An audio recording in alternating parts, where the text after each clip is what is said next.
Hello, everybody. Welcome on in.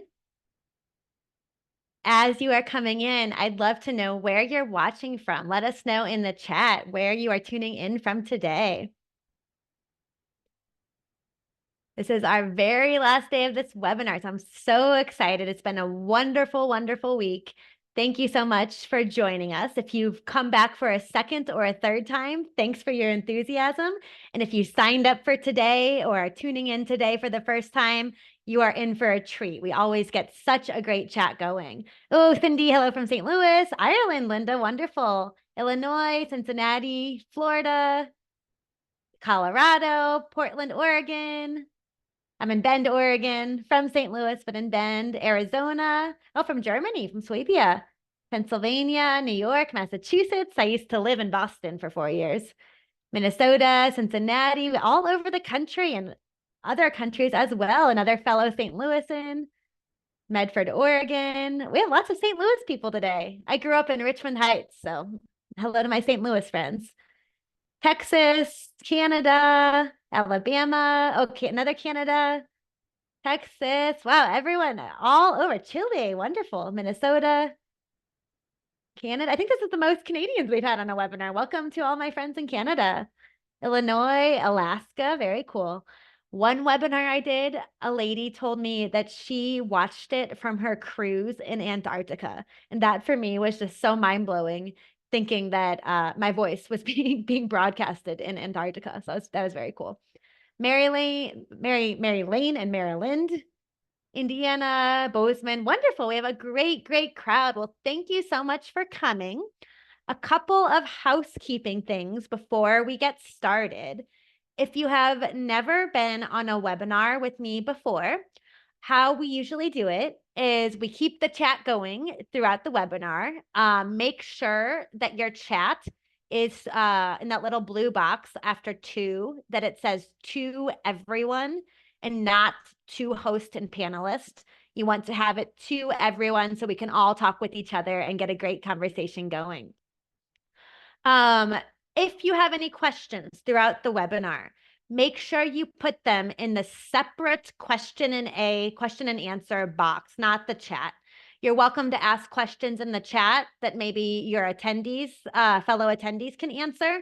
But if you have a question for me, make sure you put it in that separate Q&A box. We will do a 30-minute question and answer session at the end, and I want to make sure to get to as many questions as possible. All right, I think we are ready to go. Is this anybody's first webinar with me? I see so many familiar names and friends on here. Do we have anybody who's joining for the first time? Oh, welcome, Erin. Welcome, Michelle. Welcome, Ross. Wonderful, so many. Welcome, Barbara, Becky. Oh, I'm so happy. Thank you so much for coming. My screen is filling up with hearts and thumbs up. Thank you so much. I'm very, very excited you're here. And for those of you who have been on dozens of webinars already, welcome back. I'm really glad that you're here too. So for those of you who don't know me, we have a lot of first timers. My name is Catherine Schober, and I am a German to English genealogy translator. So what that means is that I work with old German documents, such as church records, vital records, letters, diaries, things like that, to translate that old German language and handwriting to help people discover the words of their ancestors. My favorite project I'm working on right now is a baby book from 1921.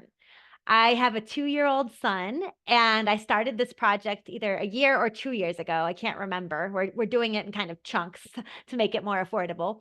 And it was so fascinating to see this mother from 1921 writing down the same types of milestones that I was writing down for my baby at that same time. The first words, the wanting to do everything by themselves. The only thing that was different is that she somehow managed to potty train her baby, who is named Peter, at the age of 6 months by simply holding him over the toilet and waiting for him to go. So we're only potty training now at 2.5. So maybe they knew something a little better than us in 1921. But it's a lot of fun. And I really love my job. I did do my master's degree in German. The first year was spent in Salzburg, Austria, which was absolutely beautiful. I'm a huge Sound of Music fan, so I loved going around and seeing all the Sound of Music landmarks on a daily basis. And they have a Sound of Music tour over in Salzburg, and I think I've actually done it 4 times because when people come, you got to show them the Sound of Music landmark. So I've been on that tour 4 times. And then the second year of that program was spent in Bowling Green, Ohio. So it was a 2-year program through Salzburg and Bowling Green. And it was in Ohio that I met my Austrian husband, who was actually doing a study abroad there. Then after that, we went back to Austria for 3 years. I taught English over there. I also taught gymnastics. I'm an avid gymnast. And then we moved back to the States in 2014. But we actually still speak German together at home, so it keeps me in practice. And then as for the old handwriting, so if you go back before the 1940s and 50s in the German-speaking countries, there is an old type of handwriting that you will need to learn to work with your genealogy documents. And I did not even know that this handwriting existed before I started my genealogy career. So I taught it to myself. So if I can do it, you can do it too. However, it was very difficult at the beginning. As I started taking on projects, I was very slow. And one of my first projects I got basically looked like this. It just looked like a lot of scribbles. I looked at it. It was only about a paragraph long, I think about 6 lines or so. So I told the client I would charge him about $50, thinking it would take me 30 to 60 minutes at most. 6 hours later, I was still trying to figure out this crazy document. I had printed it out, enlarged it. I was in tears. I had a migraine. It was awful. Only to figure out in that 7th hour, it was not actually in German. This document was in Greek, and that is why I couldn't figure out any of the German words. So if you are having problems with the handwriting, know that you are at least better than me and probably trying to decipher the right language. I could not believe it once I figured out it was in Greek. I thought it was a crazy German dialect. I was looking at dialect dictionaries, Wikipedia pages to figure out those dialect words, but no, it was in Greek. So don't ever feel bad if you have problems with the handwriting. I have been there too. All right, so that's a little bit about me, but now I want to hear about you, especially since we have so many new people. So, where is your German family from? If you know where they lived over in Europe, let me know. Or if you don't know, tell me where they emigrated to. Amsterdam, Mainz, Ostfriesland, Pommern, Echterdingen, Hausfort, Hesse, Austria, Baden, Stettin. Okay, all over the place. A lot of Badens. Posen, Baltholz, Berlin. That's great that you all know this already too. Luxembourg, Prussia. Great. So all over the place. And if you don't know it yet, don't worry. I'm sure you'll find it soon. And it's so exciting once you do.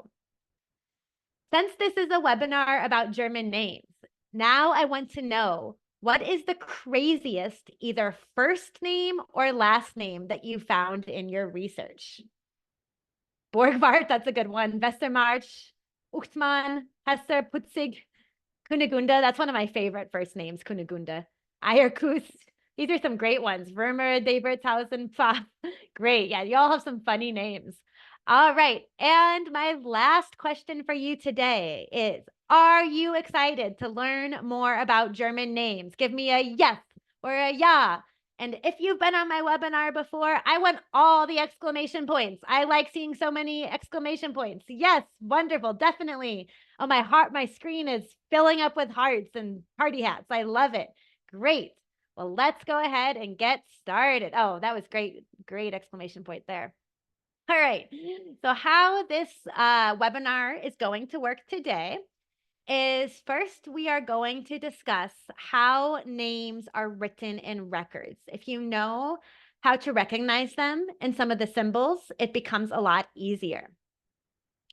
We're then going to get into nicknames, which is a lot of fun and will also help you find more documents in your genealogy research. Then we'll talk about surnames, which I'm sure is the reason that many of you have come today. Those surnames are just so fascinating.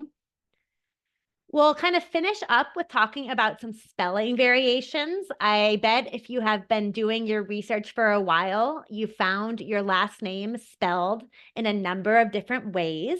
So I'm going to tell you how you can be sure that that last name really belongs to your ancestor. And then we'll finish up with some great naming websites to help you in your research, some name distribution websites.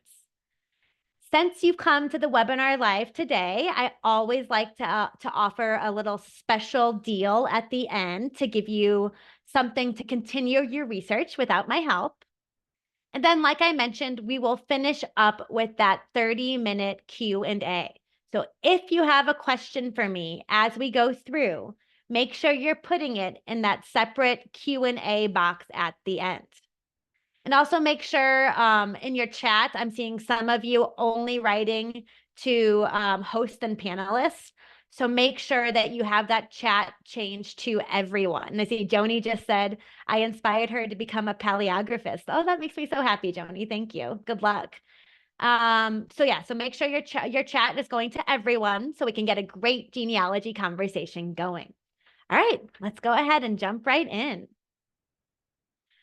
So I mentioned earlier how I taught myself the old German handwriting. If you are new to German genealogy, there was an old type of handwriting used before the 40s and 50s in the German-speaking countries. So Germany, Austria, Switzerland, any parts of the world that were previously Germany, etc. This type of handwriting is called Kurrent Schrift, which translates as running script. You can see it's very running, very flowy. And modern Germans can no longer read this script today unless they are maybe in their 80s or 90s and happen to learn the script in school. When I was first starting out, like I said, I'm married to a native German speaker. I would try to ask my husband to help me, and he was no help. He could maybe recognize 1 in 5 letters, but he really was no help. I had to end up going to his grandmother across the ocean to ask if she could help me. So modern German speakers really can no longer read this script, which means it's up to us. But do not worry, there are many resources out there, and it will get easier the more that you work with it. The reason this is applicable for names in particular is sometimes you will see German names written in the regular Kurrent Schrift, that old German handwriting, like the rest of your document. This is a church record, and this right here is the name Leopold written in the old German handwriting, just like the entire document. However, sometimes names will be written in the Latin script. That's the script that you and I learned in school, the normal cursive that we know. And the reason they did this was to make the name stand out, pop out from the rest of the old German handwritten document. So looking at this, the sample right here, can you read that name? Let me know in the chat who can read this name. Yeah, Clara, very good, Clara. So you all got it. And that is because it is written in the regular cursive. And I want you to be aware of this practice because if you would read this name Clara and say, okay, that's an R, that must be what the R's look like in the rest of the document, you would be incorrect. Names were often written in regular cursive and the rest of the document was written in the old German handwriting. So being aware of the fact that sometimes names were easier to read than the rest of the document and not using those letters in the names as samples for the rest of the letters is very important.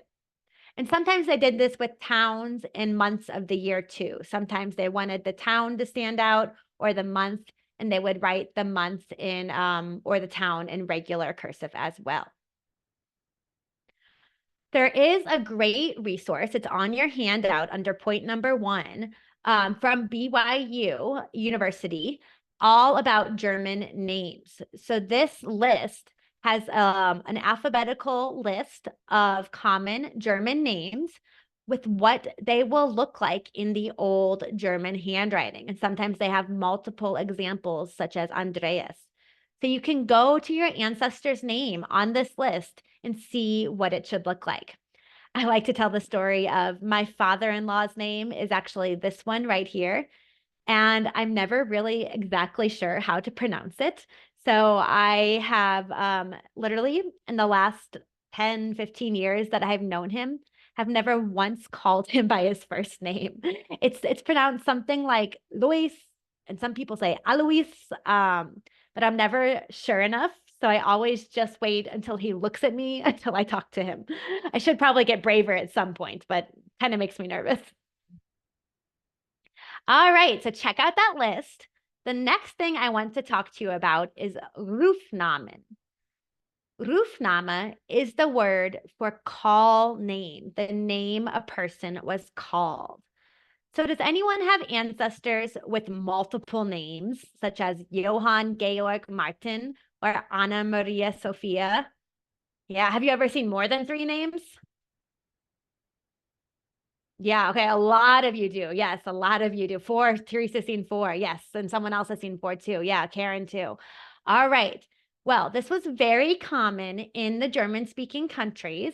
A lot of times they would have a first name, such as Johann or Anna. Those are both saints' names to honor the saint.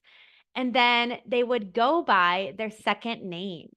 You might also see a sibling who also has the name Johann. So maybe you have a sibling, Johann Georg, and another sibling, Johann Friedrich, and they both go by their middle name. One thing that's great to know in genealogy documents is if you see a name underlined, that will be the name that your ancestor went by, that his friends and family called him. So here, the name Gottfried was underlined. That was his Rufname, the name that he was called. This can be very important for research. When you are researching, I want you to try to use a different combination of all the names they have. So let me give you an example. This was my great-great-grandfather, Georg Friedrich Müller. When I am typing in his name to look for documents on Family Search or Ancestry or MyHeritage, I would first try typing Georg Friedrich Müller to see what comes up. However, maybe I would want to try, I'm going to come back to this one, just Georg Müller, because maybe one day he just wrote Georg on that document and it will come up by typing in only that name. Or maybe he really went by Friedrich. So I'll try typing in just Friedrich Müller to see if I pull up different documents from that search. I knew him or knew of him. He died, I think, in the 1940s. I was not around then. I knew him as Fritz. So my family talked about him as Fritz, which is a nickname for Friedrich. So I could also try typing in Fritz Müller to see if different documents come up. And I have tried all of these combinations on Ancestry and Family Search, and all types of different documents appear depending on what I type in. So really play around with your different names, do 2 names, do 1 name, do the first name, do the second name, etc. And you will get different records depending on how your ancestor stated their name that day. All right. Was anyone paying close attention to that example I showed earlier? Did anyone notice that straight line above the letter N in Johann? George did. Yeah, great.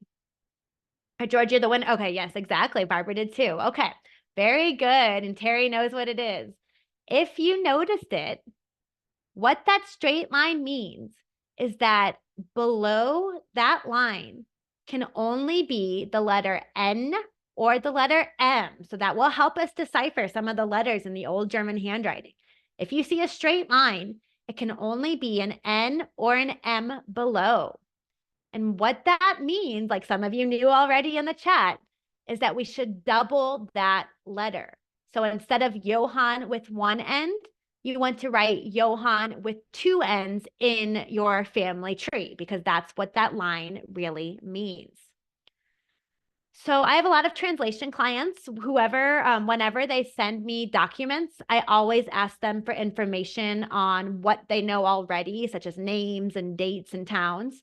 And a lot of them will say, oh, my ancestor's name is Anna, and spell it with one N. But I know that's not a German spelling. And sure enough, when I go back and look at their document, that N in Anna has a straight line over it. This line right here, Jean, that has a straight line over it. And that means that I should double that N. Okay. So anytime you see a straight line over the N, double it and write down your name with two N's. Okay. Now for the fun part, nicknames. I love, love, love talking about nicknames. So in English, the way that we form a nickname is by usually taking the first part of the name, such as Jess for Jessica, and adding an IE sound after it, such as Jessie. Or for Daniel, taking the Dan and adding that E sound after it, Danny. In German, it is the exact opposite. They actually delete the first part of the name. So for the girl's name, Friederike, they would delete this part, the Frida, and the nickname could become Rika. So Rika is the nickname for Friederike. For the name Johann, they delete the Yo and the name becomes Hans. Did you know that Hans is actually a nickname for Johann? So they're deleting that first part. And yes, I see Heather. Heather has an example. Bernardina became Dina. That's a great example. Margareta, they delete the Mar and kind of squish this part together and it becomes Greta. So Greta is actually Margareta. And this is important to know for our research because just like my ancestor Fritz, whose real name was Friedrich, they can use these types of nicknames in formal records. So we always want to look for their nickname as well. So when you're typing on Family Search or Ancestry in that search bar, try looking for the nickname as well, such as Greta for Margareta, Rika for Friederike. Wilhelmina became Minnie, I just saw in the chat. So Mina in German, Minnie in English. Okay, so very, very great examples. Charlotta is a great one. Charlotta, you take away the char and it becomes Lotti. I really love that name. That's one of my favorite names. So yeah, Lotti is a great name. Okay, so don't forget, those nicknames can be used on formal records. So when you are searching, look for their formal name and look for those nicknames as well. What I am going to talk about now are diminutive suffixes. These are suffixes such as IE or Y in English, which mean little one or sweet. They kind of make the name cutesy. These types of suffixes in German will not be used on formal records, but if you are lucky enough to have letters in your family, letters to and from people, or a diary or postcards, you will see these types of suffixes on those documents when the people are talking to each other. One such suffix in German is the chen, the C-H-E-N. That's similar to our English I-E or Y, just making the name a little bit cuter, a little bit sweeter. Another suffix that you will see that has the same purpose is line, L-E-I-N. Line is more common in northern Germany, whereas chen you'll see more everywhere. And line is a bit old-fashioned. We don't see it as much anymore. But in genealogy, we're working with old-fashioned documents, so it's good to know. In Bavaria, southern Germany, Austria, Switzerland, you will see these suffixes to make a name cutesy.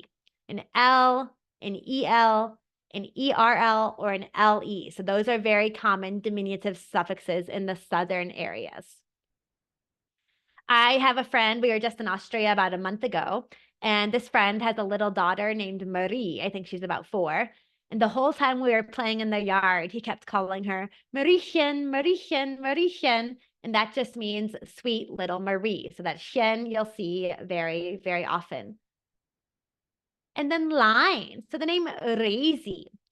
If you thought of that name as Reza with an A on the end, do you know what name that could come from? Reza?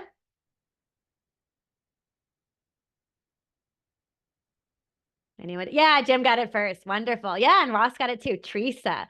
So the name for Teresa or Tresa in German is Reisi. And then you can also add on that little diminutive suffix, line, Reisi, line. I had a client whose ancestor was Tresa in Germany, and she went by Rose in the United States. And she could never figure out how Rose was the same as Teresa. But once she learned about this nickname, that Razy was the nickname for Teresa, from Razy to Rose made a lot more sense. So it helps to know the nickname formation. Now, back to my favorite movie, The Sound of Music. Who, if you've seen it, who is the main character in The Sound of Music? Yes, and what do we call her? Not just Maria, but what do the kids call her? Fräulein Maria. Yes, Fräulein Maria. So if you haven't seen The Sound of Music, it's a very classic movie about a nun who goes off to be a governess for 7 children, and they call her Fräulein Maria. That line is this line right here, that diminutive suffix. The word Frau means Mrs., can also mean woman, but here it means Mrs., and line means little. So Fräulein is literally little Mrs. or Miss. So Fräulein Maria is Miss Maria. You will also see this line on baptismal records. Does anyone know what Tochter und Sohn mean in German? Kind of sounds like English. Yes, you're all getting it. Wonderful. Daughter and son, son and daughter. Very good. So on a baptismal record, you may see the phrase that the parents had their Töchterlein or their Söhnlein baptized. What would that mean? What does that line make it? Yeah, little daughter or little son. So Töchterlein is little daughter. Söhnlein is little son. And it just adds that umlaut, that 2 dots over it, because we added a suffix to the end. You don't need to worry about that. That's grammar. But just so you know why it's there, it's because of that line. So that line means little. So little daughter, little son. So like I said before, these shins and lines will not be used in formal records as part of a name, just on words like son and daughter. But if you have any personal documents, personal correspondence from your ancestor, you may see these on there. So they're good to know about. All right, now getting into the main reason I'm sure many of you have come today, surnames. Surnames began to be kept around the Middle Ages in Germany. By the 15 and 1600s, they were more and more common, but it wasn't until the late 1700s, early 1800s that the government started issuing laws saying that they were required. So the way that these surnames were formed when they first started were the patronymic naming system. I'm going to go through these all quickly first, and then we'll break them down. Geographic, descriptive, occupational, and then farm names. And that's a fun one, a little complicated one. We'll talk about that more in detail in a little bit. So does anybody know what patronymic means? What's that naming system? The father. Very, very good. A lot of you know that. That's great. So this system, using the first name of the father to make the child's last name, was very common in Ostfriesland and Schleswig-Holstein, so more northern Germany. And how it worked was that we would take the father's first name and then add a variation of the word son after it. So some variations of the word son might be S-E-N, S-O-N, S-O-H-N, and S, just that possessive S. So you want to look for all those variations. So let's do an example. Let's say over here, this is our father Hans, and his son down here was named Peter. What would his son's last name be? Yeah, you're all getting it. Yes, Peter Hansen. And you could also do S-O-N or S-O-H-N, etc. Peter Hansen would be his name. Now let's say that Peter grew up and he had a son named Gottlieb. Gottlieb. What would Gottlieb's last name be? Peterson. Very, very good. So Gottlieb Peterson. So that just keeps going down through the generations changing. Now, a lot of people always ask me, well, what about the daughters? Which last name did they have? That's a great question. Some daughters took a form of the word daughter. So, for example, Hans' daughter, like that, or maybe some other spelling variation close to that. Other female children took the same last name as their brothers. So you may see both. This system ended between 1771 and 1822. So the government actually had to issue a number of decrees to get the people to stop using that system because they did not want to give it up. So if you are doing your research, you'll have to kind of deal with this system before 1771. But if you're not as far back as that yet, luckily you have the fixed last names over generations. Does anyone have this in their family tree?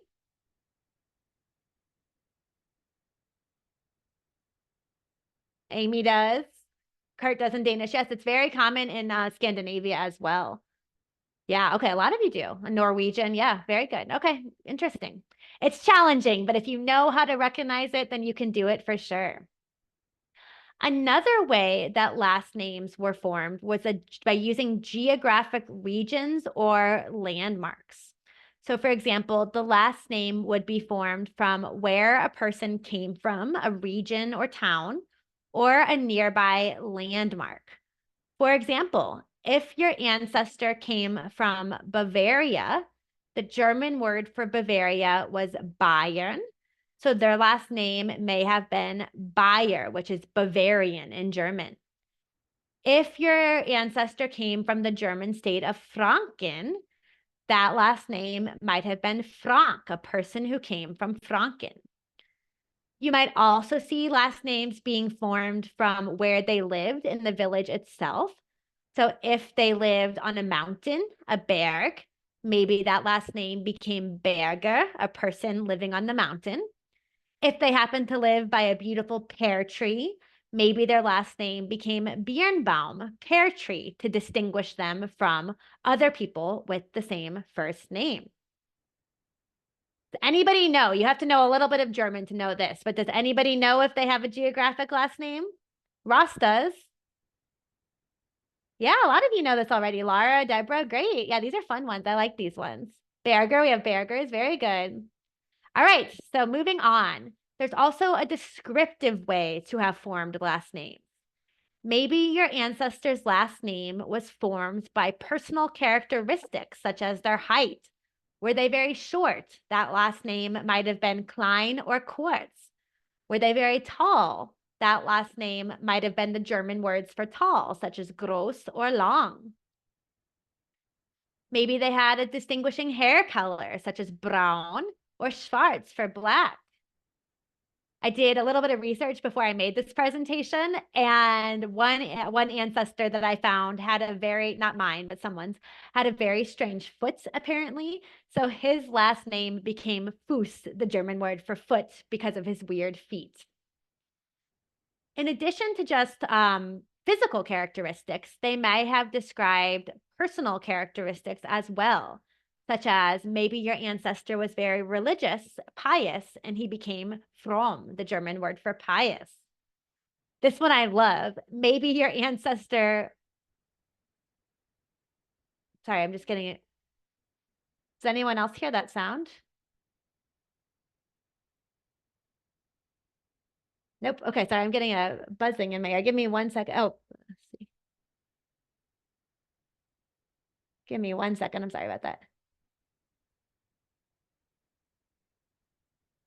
Okay, sorry. I'm not crazy. There really is a sound in my ear. I think I figured it out. But anyway, sorry about that. It's never good when you're hearing sounds that other people don't hear, right? Anyway, this last name is one of my favorites that I just discovered. Schimmelpfennig. Schimmel means moldy, and Pfennig means penny. So this means that the pennies were getting moldy because they never spent them. They were a miser. And this is a real last name. So it's not good if you have that last name.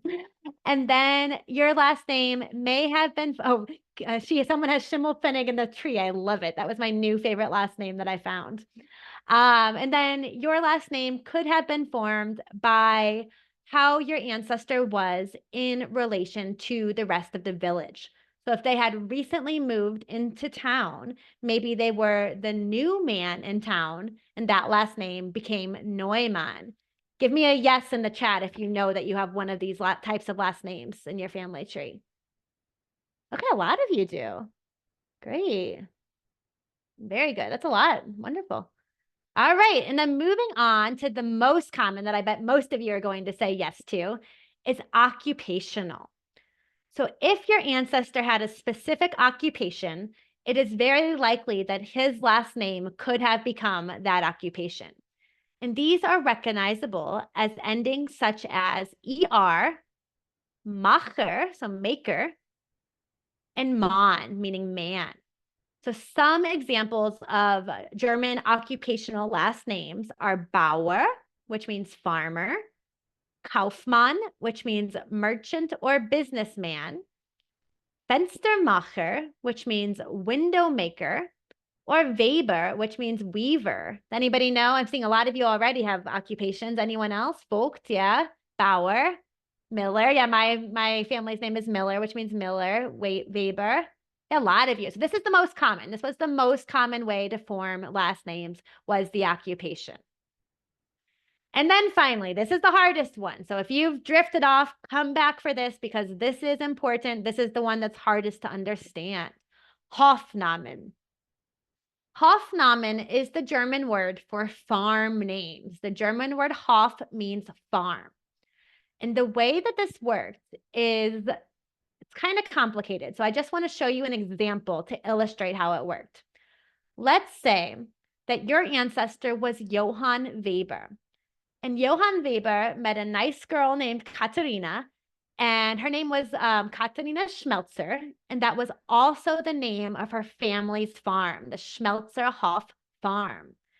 So because this farm was so important in the economy in the village, Johann would then take on the name of the family's farm. So you may see in your record, Johann Weber genannt, that means known as Schmelzer, because that Schmelzer, that last name of the farm owner, is more important than his family name. I actually have a friend in Austria named Florian, and my husband's friend. And the whole time that people talked about him, they always called him Zellerbauer Florian. So they do the last name first, Zellerbauer Florian. And I always just thought that was his actual last name. It wasn't until he friended me on Facebook that I realized his last name was actually Dörflinger. Zellerbauer was just the name of their family farm. But because even today that farm was so important, that's what people called him, by the farm name and not the last name. And this was even more true for our ancestors. So in order to recognize farm names, you may see these little abbreviations such as genannt, which means known as. So Johann Weber, known as Schmelzer. You may see the Latin word modo, which means recently known as. It could also be abbreviated with an M. or the Latin word vulgo, which means commonly known as, abbreviated with a V. So if you see two last names here with one of those words in between, very likely that it was a farm name. And sometimes that farm name became so important that Johann got rid of his old last name altogether and just became known as Johann Schmelzer. So if you see a last name change for a male, it's very likely that it was a farm name. Has anybody worked with these farm names before? Matt has, it looks like. Yeah, a lot of you. Okay, so it's challenging, but if you know how to recognize it, it becomes a lot easier. This is an example. This was our Leopold from the beginning. And what this says is Leopold Kassel, that's his last name, farmer, Volgo, commonly known as Kopenbauer. So this was the farm name, and this is how people called him, just like my friend Flo. All right, another thing I want to make sure you're aware of is this female suffix. If you see an IN on the ending of your last name, what that means is it was a female with your last name. So in a church record, I might see my name written as Katharina Schober in. And all that IN means is that I am a female with the last name of Schober. So when I am writing that name on my family tree, I would take off that IN because it is not part of the last name. It's just a grammatical suffix showing that I am a female. And this actually comes from Latin. Now, I get a lot of people saying, well, how do you know if it's that female suffix, or how do you know if it's really part of the last name? That's a great question. Luckily, there's a very easy answer. All you need to do is look at a male, a father, a husband, or a brother with the same last name. If he has an IN on his last name, then it's a real part of the name. If his name is just Schober, then that IN is just the female suffix. All right, this is my favorite part, the spelling variations. Who here in the chat has seen different versions of your last name across multiple records? Heather has. Too many. Oh, yes. Oh, yes. Lots of them. Yes. Well, luckily, while getting my screen is again filling up with thumbs up, there are multiple ways to tell if that person is the same person or not. One thing I want, 32 versions, says Vera. One thing I want to make sure you're aware of are umlauts. In German, 2 dots over a letter is called an umlaut. It can be over an A, an O, or a U. And the way you write this umlaut in English is to simply put the vowel followed by the letter E. So like my last name was Müller in Germany, in English, we write it UE. So if you see an E after an A, O, or U, also look for records with that umlaut over the vowel, okay? And now getting into this part. There are multiple sounds in German that sound the same to German speakers. I saw somebody write, they've seen an umlaut over the Y. Ask me about that in the Q&A. Now, these sounds, T and D, K and G, B and P, and F and V, all sound the same. T sounds the same as D, K sounds the same as G, etc. to German speakers. So everyone at home make a B sound. Now make a P. Can you feel how your mouth makes the sound in the exact same way that B and P is made at the exact same spot in our mouths? The difference is the B has our vocal cords vibrate, whereas the P does not. And that's the same for all of these letter pairs in the German spelling variations. In English, we don't really have a hard time differentiating between a B and a P, for example. But in German, even today, they really, really do. My husband, who's a native German speaker, was once trying to Google lamps because we were looking for more lamps for our apartment. And he typed it into Google as he thought the word lamp was spelled, and was a little bit surprised when a bunch of sheep showed up on his screen because he had typed it as lamb, because B and P sound the same. to him, to Germans. So you can imagine if it's still like that for German speakers today, our ancestors switched up these letters all the time. So if your last name is Beck, look for it as Peck as well.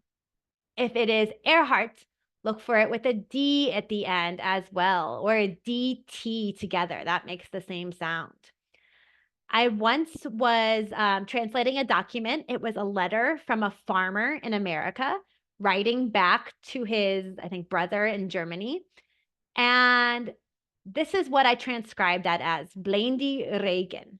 Now, Regen means rain, but that word Blendy, I could not figure out. It was not a German word I had ever heard.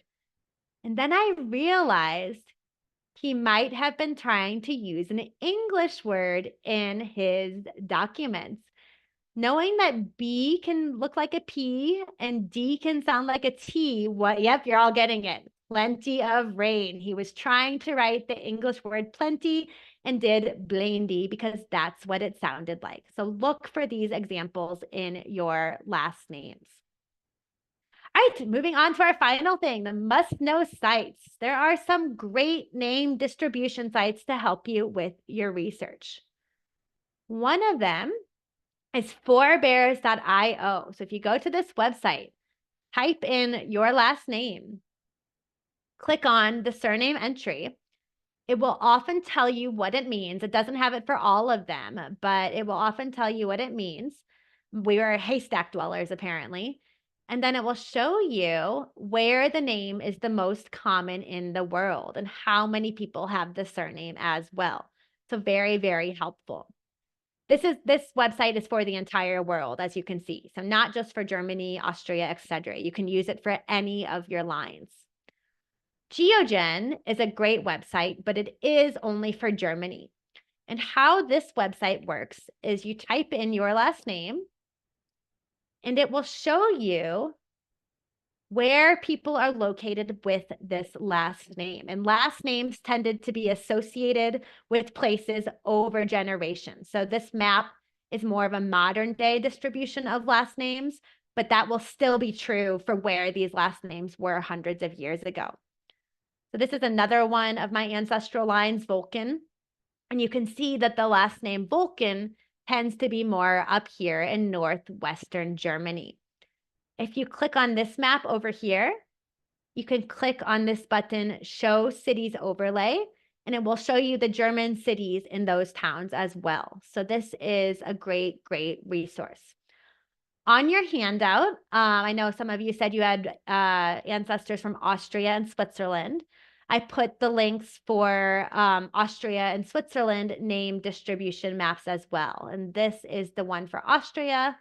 You can type it in here, click this button, and it will show you the distribution of the name in Austria. This is where my husband comes from, so that makes sense that Schober is very heavy in that area. If you do not know, if you try to type in your last name on these websites and nothing comes up, that does not necessarily mean that your last name doesn't exist. My last resort when I am working with more rarer last names is to type in the last name in Google and type in the word Nachname. I just put that in the chat. Nachname is the German word for last name. And by Googling in German, you will pull up more websites than Googling in English. And what you can then do, sorry about all these ads, is you can copy and paste the link into Google Translate, press enter, and then click on the link that comes up in the English version, and it will translate that website that you have Googled in German into English for you.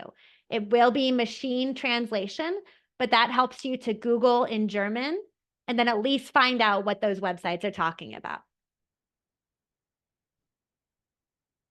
All right, so now you may be thinking, yes, I love these tips, but You keep talking about that old German handwriting, and that just makes me think, why, Germans, why? As if it's bad enough that I have to learn another language. Now you make me learn another type of handwriting as well. Believe me, like I said at the beginning, I have definitely been there. I did not even know that this handwriting existed when I started my translation career. I actually had a friend give me a document that she said was a historical document, and she asked me if I could translate it for her. And I said yes, because I loved history, I love language. But then I looked at it and I was like, what the heck? And I actually posted it on Facebook. This is my Facebook post with her permission, asking any of my modern day German friends if they could read it because I thought it was just bad handwriting. Once I finally learned about the old German handwriting, I started to get books and look at websites to try to learn it myself. But I still had so many questions. Like, my letter does not look like that letter in that nice key I showed you at the beginning. What in the world is it on my record? Or how can I tell an N and an M apart? They look exactly the same to me. And the most important question, how in the world can I ever do this by myself? Because I wanted to. I loved history, but it just didn't seem possible. This is actually an example I recently found on my computer from when I was first starting out with the handwriting. I had printed out the document I was trying to work with and painstakingly wrote every single letter as I figured out what that letter was above to try to get my brain used to it. So, really, I did learn this myself. My husband is usually on these webinars. He has seen me cry many a tear over the old German handwriting. So, after years of headaches and frustration and lots of research, now I do this as a career, and it's just like reading cursive for me. And I've actually gotten to work with the show, Finding Your Roots, doing translations for all of these celebrities to help them find their ancestors. So, from going to that Greek horrible translation, now getting to translate for Finding Your Roots, if I can do it, you can do it too. So I didn't want you all to have to go through those migraines and headaches and tears that I did. So I actually made a course to make learning the handwriting easier for you. Is it okay if I show you that course right now? Would you want to see it? Awesome. Very cool. Okay, Laura. Yeah, wonderful. All right, I'll go ahead and show you. And I know that I have a lot of previous course students on here, and I know you've seen this before. So as I go through, if there's anything about the course that you think would help all of our new people, feel free to let them know in the chat. So this is the Reading the Old German Handwriting online course. And my main goal in teaching is that I want to make learning fun. As I talked about at the beginning, I taught English in Austria for 3 years. And guess who I taught? 17-year-old boys. So you can imagine that they were not always the most excited to learn English. So I really wanted to make it fun.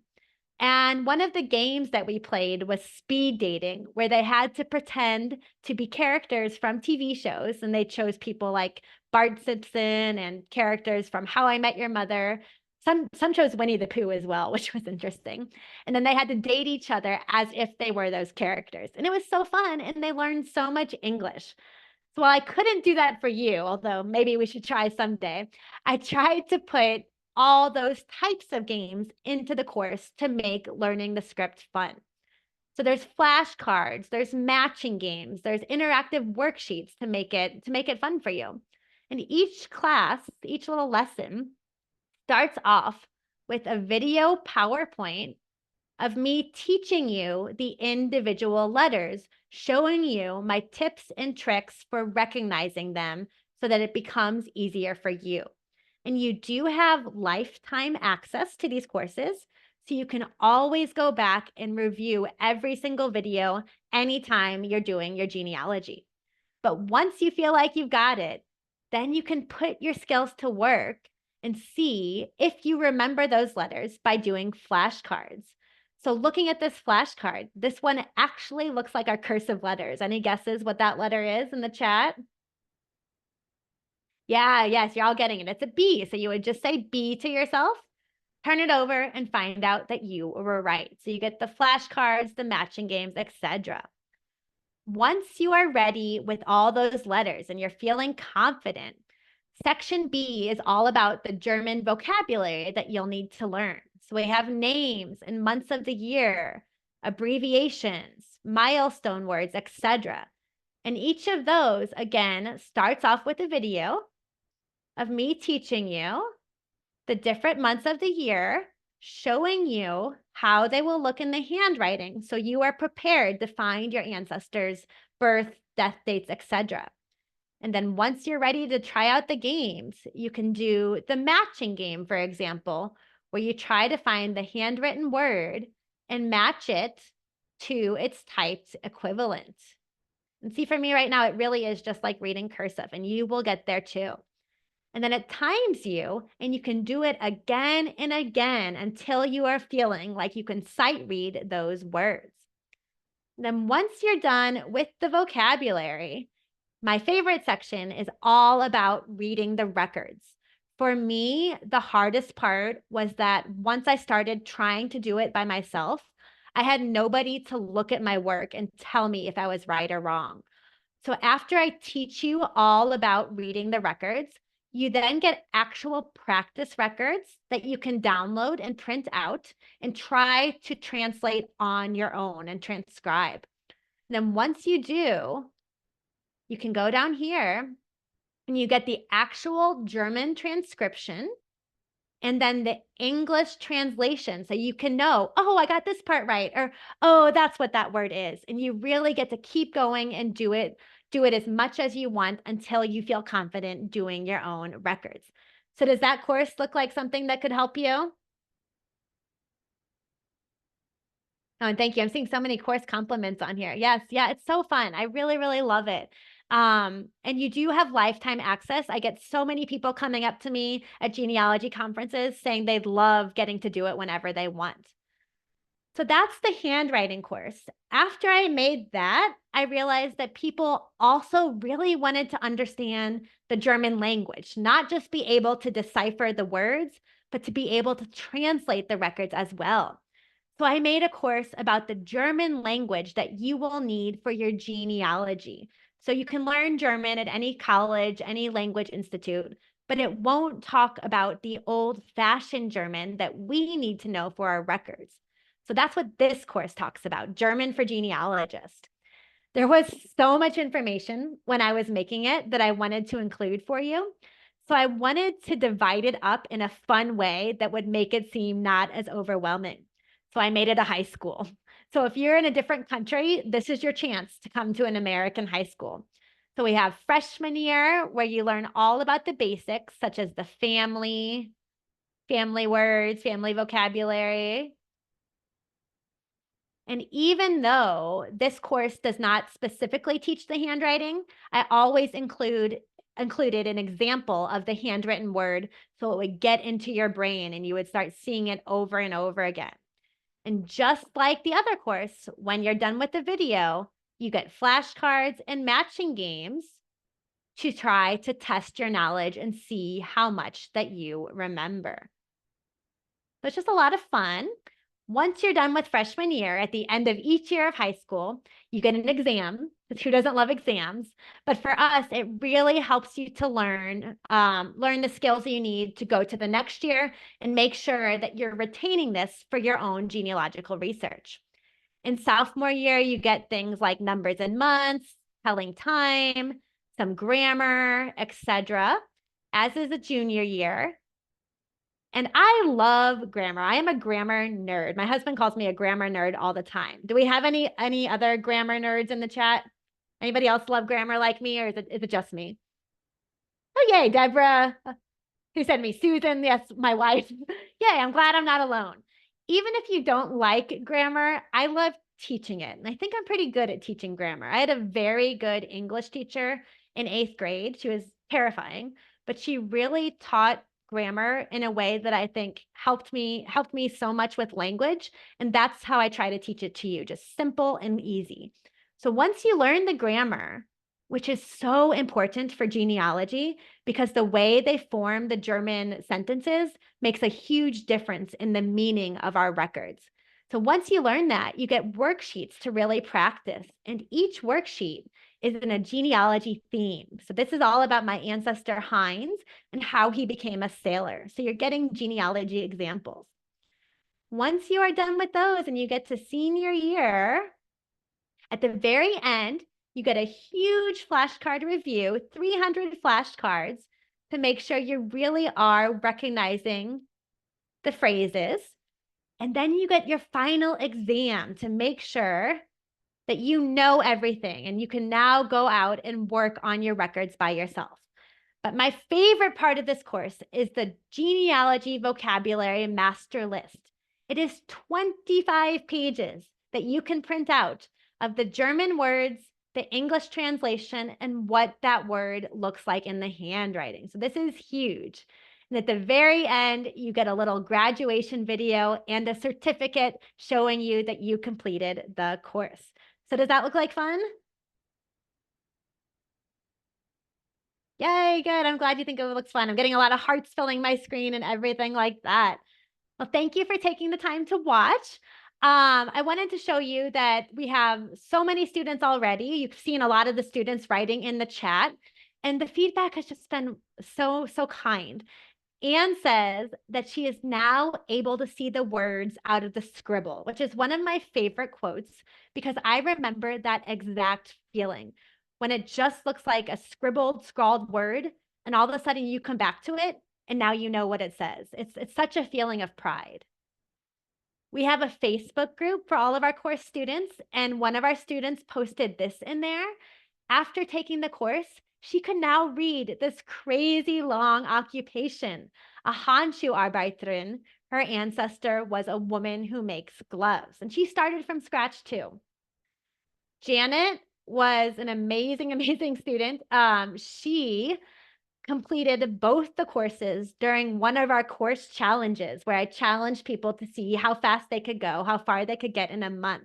But she loves that you can go back whenever you want. You can take a break for a year. And if you start your genealogy again next year, you still have access to these courses to always come back and review.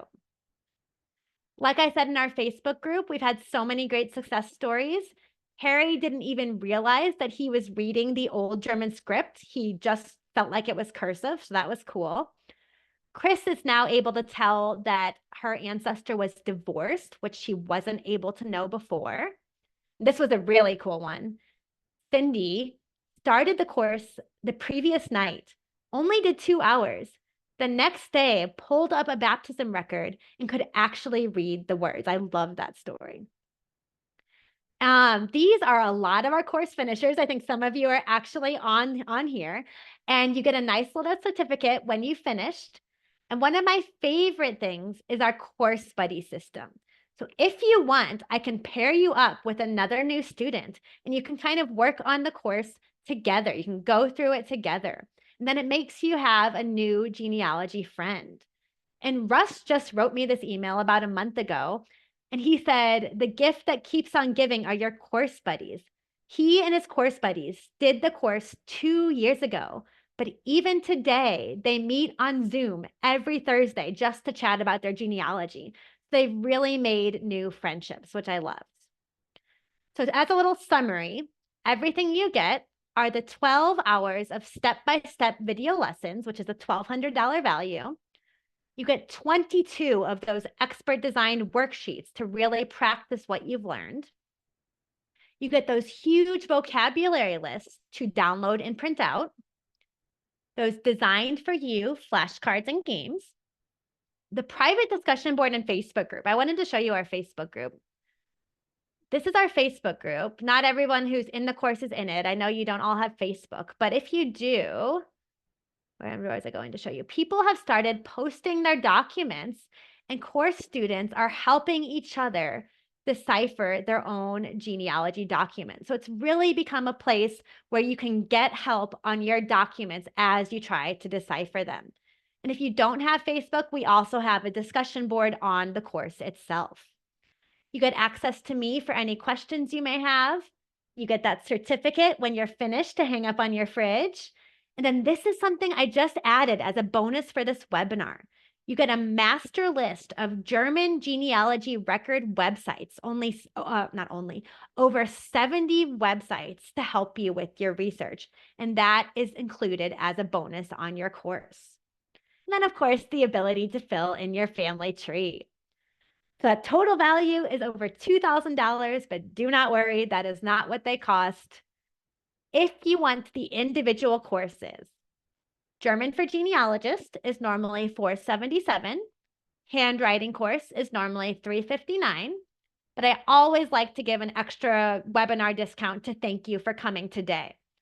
So if you want just one course, you can get 15% off, or you can do the monthly plan, which is also the 15% off, which is only $80 a month. So if you want to do that, you would enter the code NAME15 at checkout. However, what most people like to do is get both courses together. Most people like to learn how to transcribe and translate their German genealogy records. And if you do that, you would pay $836 separately if you got one course now and one course later. However, if you get them both together today, it saves you $157 and you can get them both for only $679.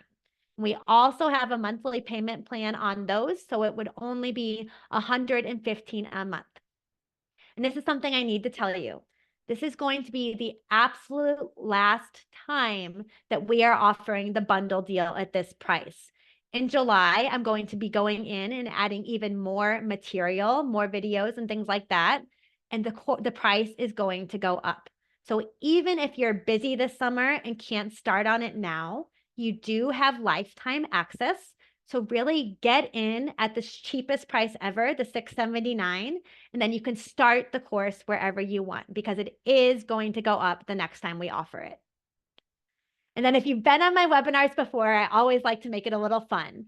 We're about to do our 30-minute Q&A. So I see a lot of questions in that Q&A box. We're about to get to your questions.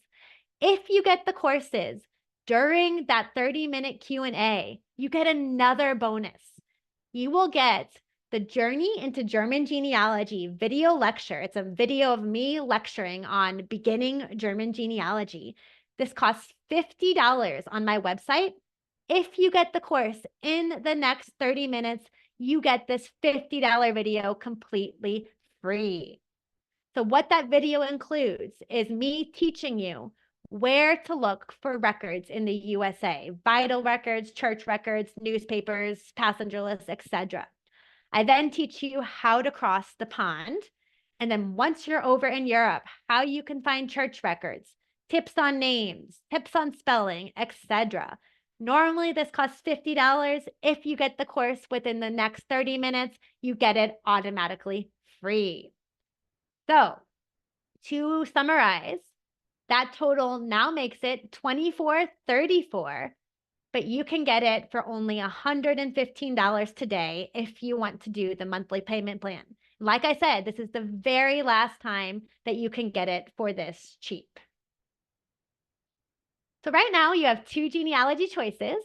You can do nothing, which is perfectly fine. I'm really grateful for you to coming today. It's been such a wonderful group to chat with. And I know that some of you may be on Social Security, etc. But if you are, don't forget, we do have that monthly payment plan to make it more affordable. However, option 2 is you can invest in yourself and your family research that's going to benefit your family for generations to come. You do have 30 days to try the courses out to really make sure that they work for you. But we have thousands of students already. You've seen many of them in the chat, and everyone has just been so happy. And you'll get to be a part of this amazing group of genealogists to grow your own skills and your family tree.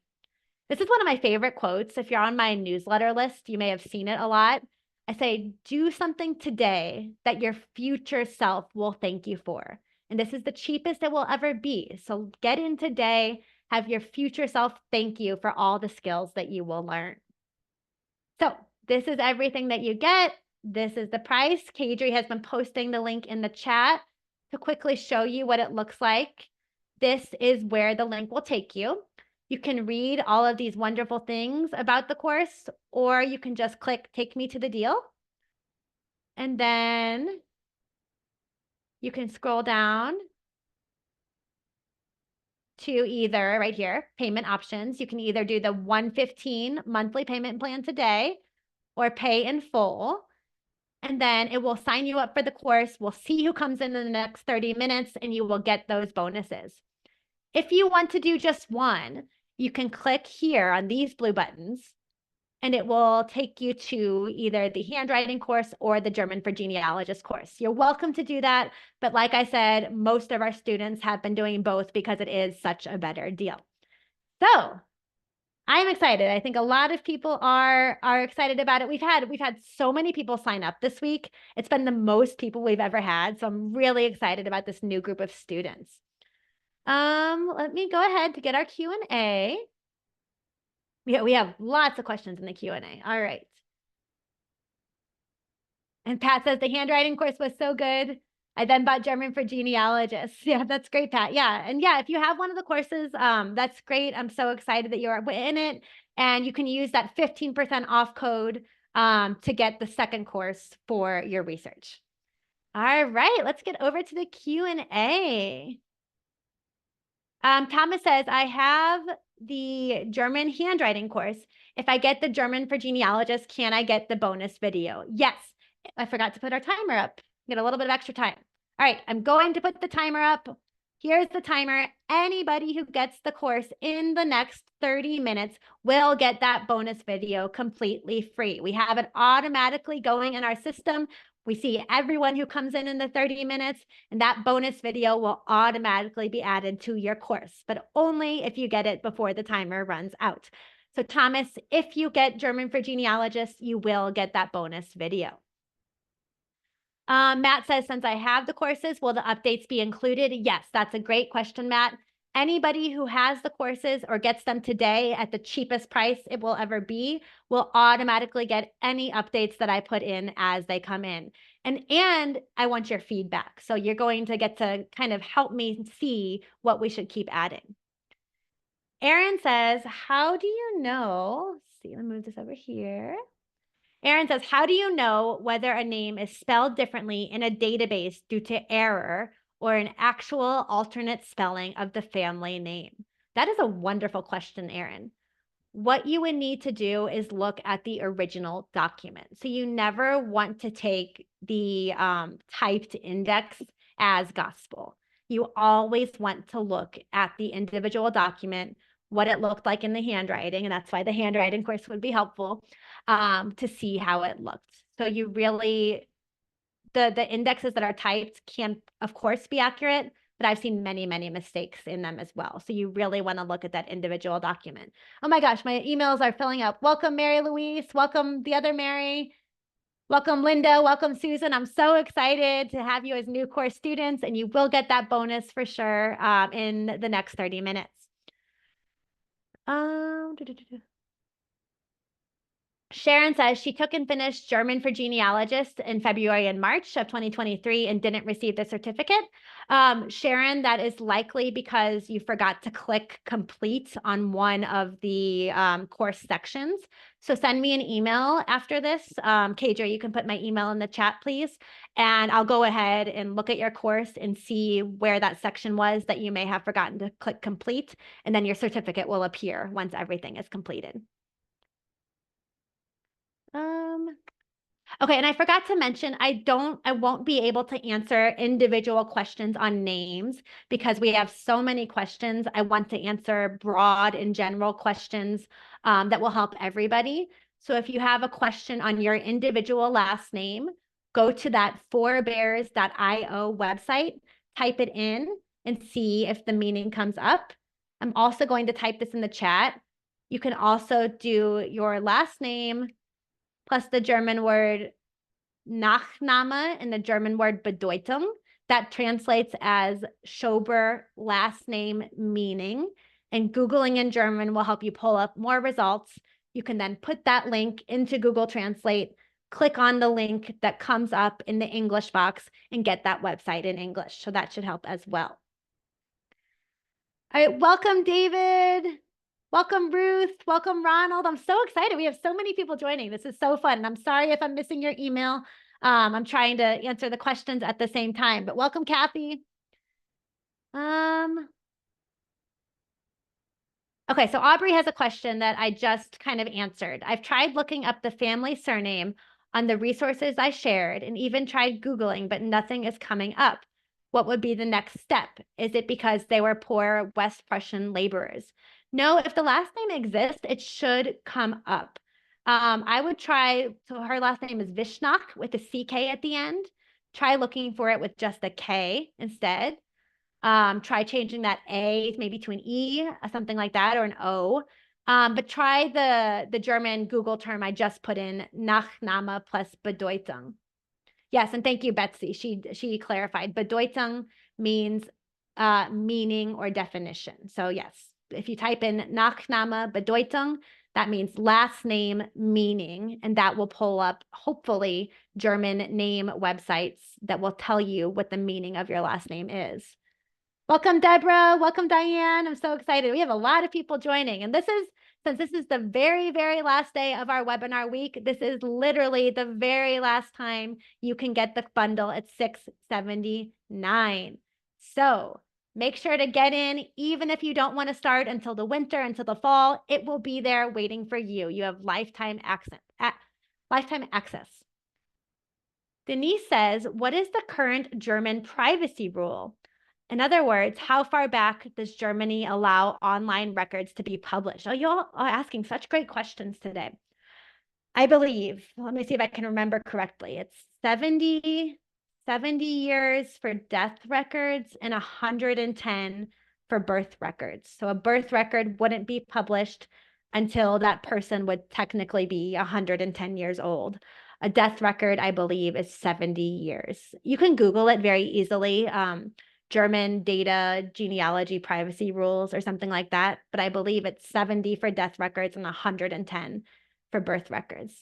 Kadri, Lori saying she can't click on the link. Can you help her out maybe there? Colleen says, okay, so that's a Colleen, you had an individual last name question. So maybe type that into forebears.io and see. Okay, anonymous attendee says, is there a rule for last names that contain an EI versus an IE? Oh, I love that question. So EI, this is a little tip. EI in German is pronounced I. You pronounce the second letter, whereas IE is pronounced E. You pronounce the second letter. So some of my Neidenthal versus Niedenthal ancestors changed the order because people in rural Ohio were assuming they were Jewish. So this would be this would not be a common switch. So EI, like I said, is pronounced I, whereas IE is pronounced E. So they don't sound the same. The spelling variations in German that tend to occur are spellings that sound the same, such as that B and P, that K and G, etc. So that would not be very common, but maybe they did change it, like you said, because people were assuming they were Jewish. All right, welcome, Sharon. Welcome, Linda. Welcome, Gregory. So many people joining. 22 minutes left to get in at the cheapest price ever and get that bonus video of learning all you need to know about introductory German genealogy. Russell says, have you tried Google Lens for deciphering current or other scripts? It works well for text, but not so well for scripts. Do I know of any other app or website to make translating easier? I've never tried Google Lens actually, but there is a website called Transcribus or Transcribus. I'm sure some of you know that. Maybe somebody could put that in the chat for me. That is a new tool, an AI tool that transcribes the handwriting. I've tested it out. I tend to find that it's about 50 to 70% accurate, and 70 is kind of, if it's a short document, maybe, depending on the document, depending on the time, depending on the quality. I would not recommend using it yet unless you know the handwriting yourself, because there are so many errors with it still. And there's so many words that are correct, but there's also so many errors. And you won't be able to recognize which words are incorrect if you don't know the handwriting. If you were a professional and you could use it as a starting point and say, okay, this word's correct, this word's not. Let me quickly change this. But if you're unable to read the handwriting, I would be worried of advising you to use it because you wouldn't want to take everything it's saying as the truth. So I'm sure it will keep getting better and better, but that's the AI tool that's out there so far. All right, welcome Jude. Welcome Sandra. Welcome Charles. Welcome John. I'm so excited. This is a wonderful, wonderful group of new students joining. 20 minutes left to join with the bonus.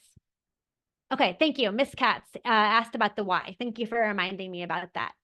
As questioned during the lecture, please explain the reason you may see an umlaut over the letter Y in some of the old church documents. Yes, so as I mentioned, the usual letters you will see an umlaut over, the two dots, are A, O, and U.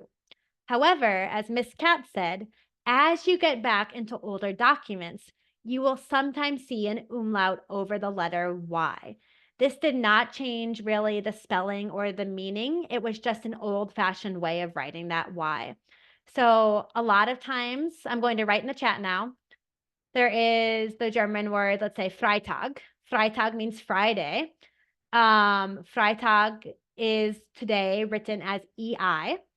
As you go back into the past, you might see Freitag written as E with a Y umlaut. So that EY umlaut is an old-fashioned way to write the EI. So if your last name has an EI in it, I would actually recommend looking for it with an EY umlaut. I'm sorry, that's the wrong accent mark.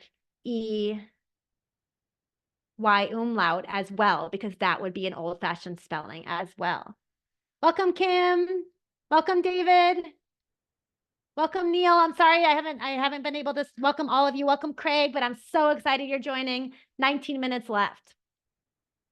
Brian says, not really a question, but more of a thanks. I have many Johans, and sometimes a Hans showed up on Ancestry Hints. Now I know that it's a nickname for Johann and the records make sense. I love that. Thanks, Brian, for sharing that. That's great.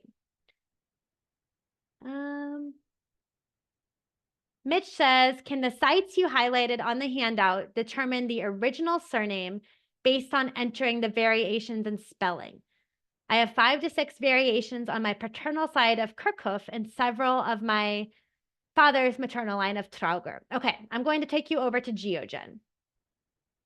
So here's GeoGen. Let's go back to the start page. And we typed in my ancestor's last name of Vulcan. If you go over here, these are spelling variations. To be honest, I don't really love them. I don't think they're all accurate, but you can use them as a starting basis. So you can look at this little asterisk thing over here and see different spelling variations. Your question, there wasn't necessarily an original surname. I'm very glad you asked that, because a lot of people ask, how do I know which spelling is correct? And the answer is there was not a correct spelling. Spelling was not standardized until the late 19th century in Germany. So however your ancestors spelled your name on that day was perfectly correct. They just spelled it like it sounded, and that counted as a correct spelling. So it wasn't that one way was right and one way was wrong. It was just different variations based on how it sounded to that particular person. And it may have been that the person wrote their last name one way one day and another way the next because it wasn't fixed. All right, welcome, Sharon. Welcome, Julie. Welcome, Kristen. Carol says, are any name distribution websites for Prussia, which is now in Poland, other than the Posen Marriage Project? I do not know off the top of my head. I feel like I may have one saved in my bookmarks. Does anybody on here know if there's any good name websites for Prussia? Let us know in the chat. And Carol, send me an email. I might have one saved in my bookmarks, but The forebears.io website will work for the entire world, so you can certainly use that, but it wouldn't be for Prussia in particular. All right, welcome, Jean. Welcome, Kathy.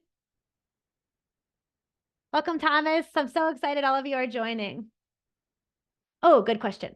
Can you recommend, Shelly says, can you recommend a good German to English dictionary? Yes, the dictionary that I want you all to go out and buy, I'm typing this in the chat, is Ernest Thode's German to English Genealogical Dictionary.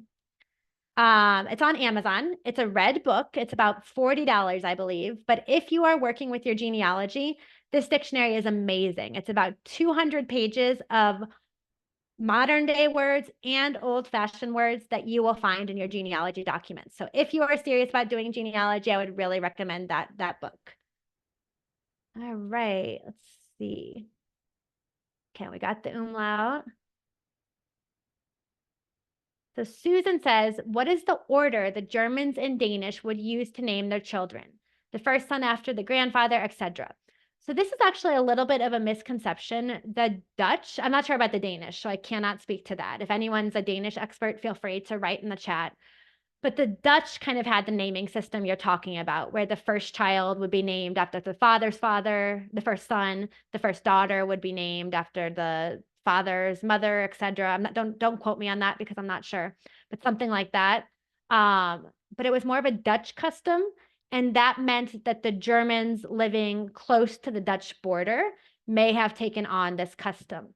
So if you Google family search wiki, type in this in the chat, family search wiki naming system. Let's see, I think it might be German naming patterns. If you Google that, the family search article on this should come up, and they have exactly what you're talking about first child, second child, third child, etc. But it does say on there, this was more used only in the areas closer to the Dutch. All right, welcome, Rebecca. Welcome. Oh, sorry, I missed that one. My assistant is moving all my emails so quickly, so I'm missing some. I'm sorry if I missed you. My assistant is too on top of things, but very, very excited to have all of you joining us. I think this might be the day where the most people are joining, and that's likely because this is the last chance to get the bundle deal at only $6.79 before we add all the stuff. And even if you join now, you will get all of those updates too. You just get the updates plus the cheapest price ever. And if you are worried about price, you can do the monthly payment plan, which is $115 a month today. So it makes it a little bit more affordable. Let's see. Okay, getting lots of individual name questions. So if you have an individual name question, do what we talked about before.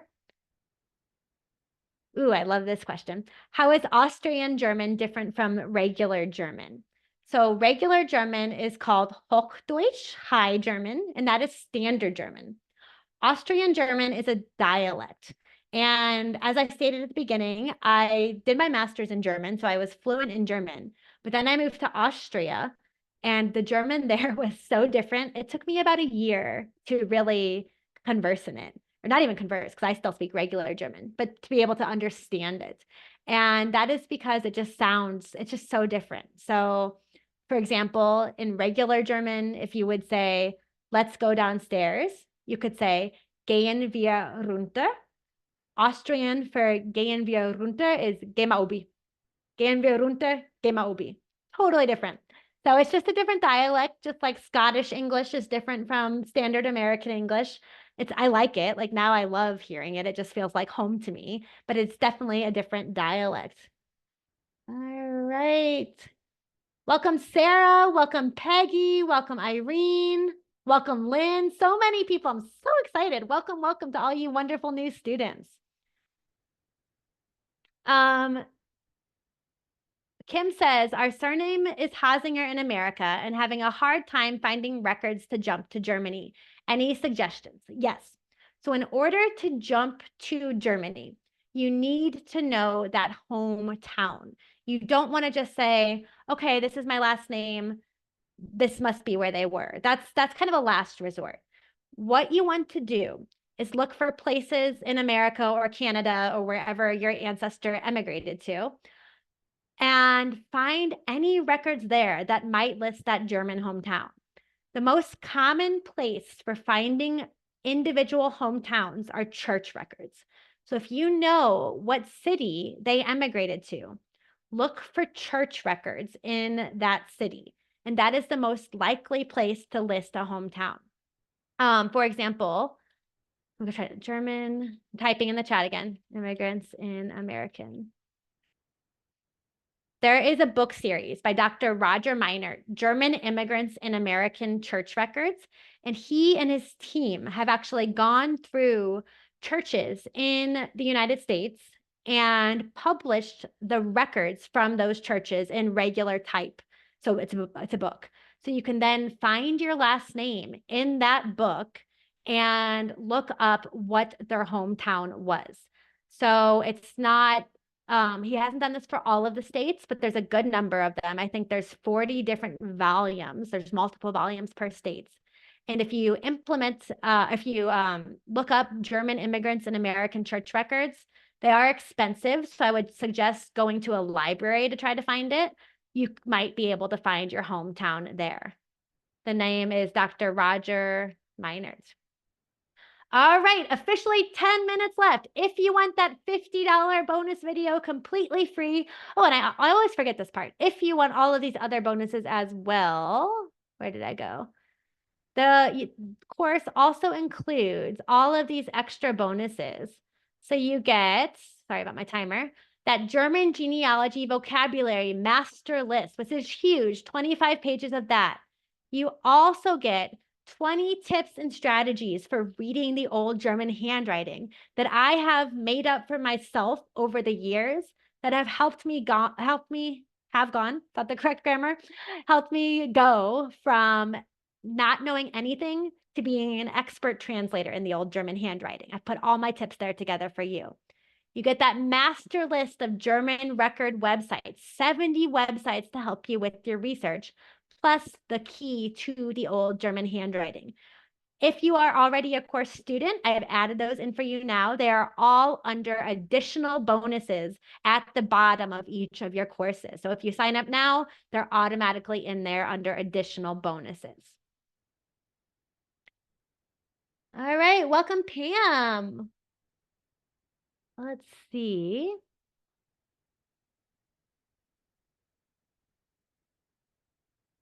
Wanda says, is the P silent in Pfeiffer? No, nothing is silent in German. My husband thinks English is so crazy because all of these silent letters that we have.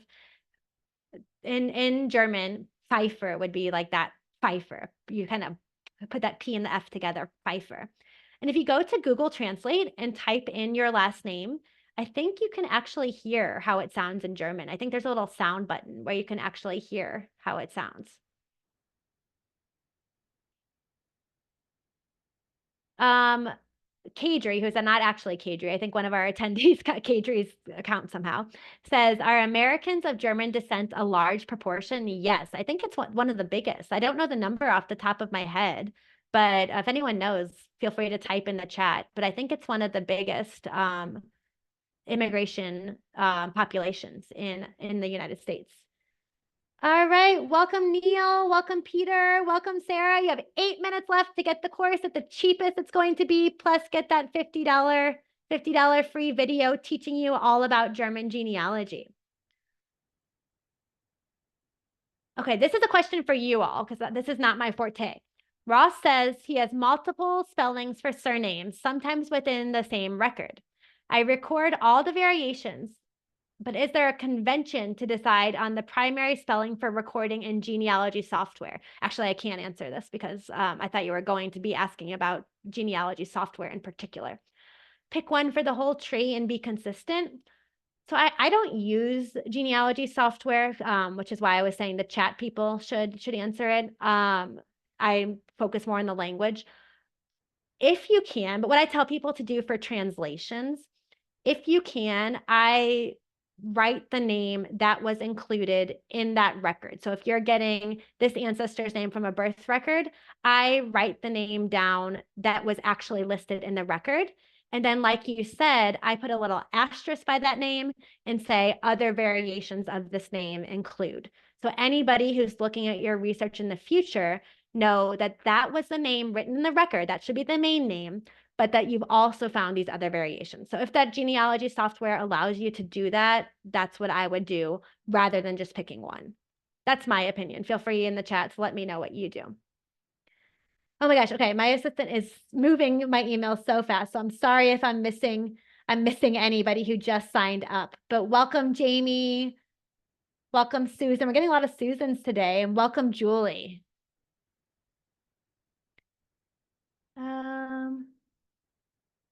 Adele says, is oder, which means or, between surnames, also indicating a farm name, as if someone appears in records as Johann Schmidt Oder Gronemeyer. I've never seen oder used like that. I'm not doubting that you have. I've personally never seen that. I would guess that would be a farm name. Has anyone else seen the oder used like that?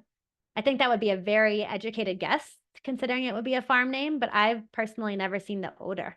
Interesting.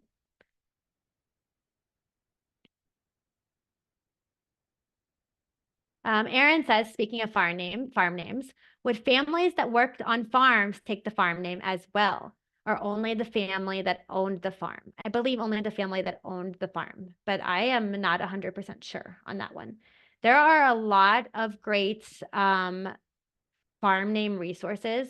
I have an article on my website that I had somebody write for me. She's an expert on farm names. I'll include it in the recap email that I send out after this. You can also Google, again, go to Family Search Wiki and go to farm names or German farm names. That should bring up a lot of great articles as well. There's so much great information out there. So definitely check those out. Oh, and Cindy says she's seen oder. Okay, so maybe that's one that's not as common, but that definitely exists. So yeah, Cindy, was that a farm name that you saw oder for? Anne says it's VAN, a variant of VON. So fawn, VON, can show German nobility, can show a noble name. Welcome, Deborah. So excited to have you here. Or it could just mean from. So if you have VON, then the word after it could be that noble name. But because VON also means from, it could just be a town after that as well. So be careful.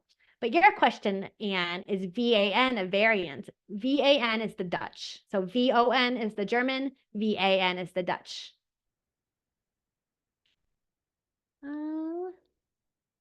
Welcome, Daniel.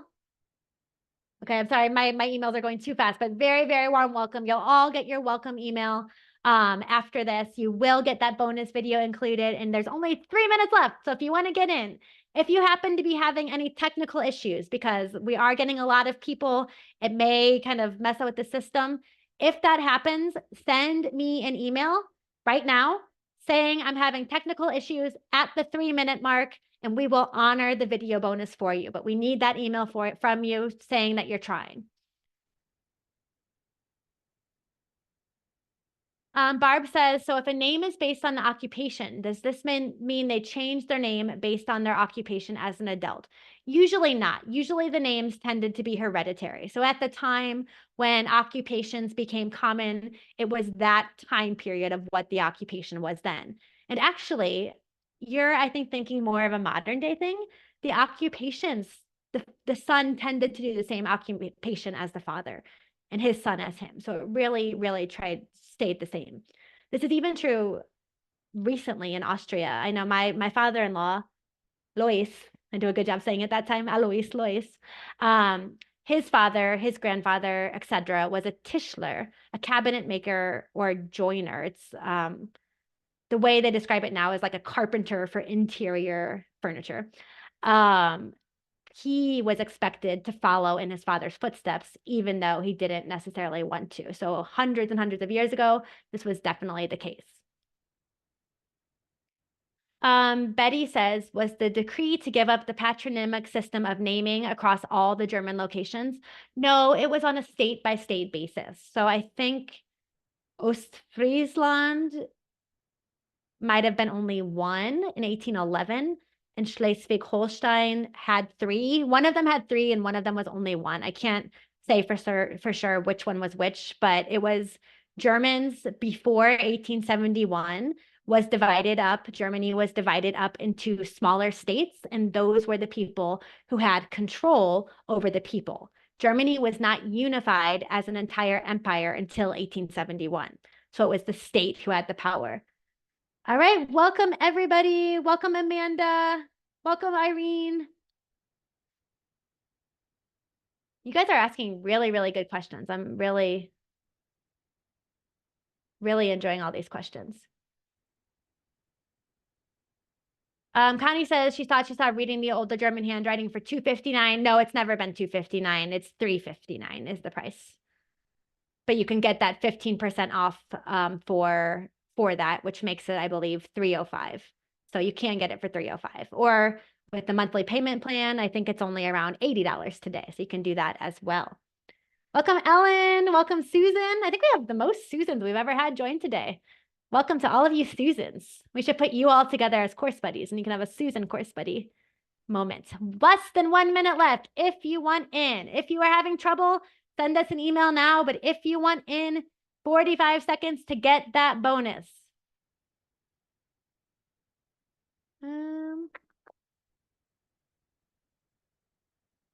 Okay, getting a lot of individual name questions. So if you have an individual name question, don't forget to use those websites. Christine says, why does Tochter become Töchterlein, adding the umlaut? Very observant. It's because a lot of times when you add a certain suffix in German to a word, it needs to add the umlaut. It's just kind of a German language rule. So that's the same for son. So son, Sohn becomes Söhnlein with that umlaut. All right, 5 seconds left. Getting you in. All right, we are done. Very, very, very warm welcome to all of our course students. I'm so excited to have you join. And if you did not decide to join today, thank you so very much for coming to the webinar. This has been an amazing chat. I really appreciate you all sharing your knowledge with each other. It's just so fun. I work by myself all of the time as a translator, so I really love getting to learn with all of you, getting to talk with all of you, and I appreciate you taking time out of your busy days to come learn together. So I will be sending out a recap email in the next couple hours with the information. But if you have any questions for me, KJ, would you pop my email in the chat? Feel free to send me an email. My email is also on your handout. And I do have a lot of free blog articles on my website as well. So go to Germanologyunlocked.com, click on articles, and there's so much information there where you can keep learning. All right. Happy Thursday, everyone. I really enjoyed learning with you, and we'll see you next time.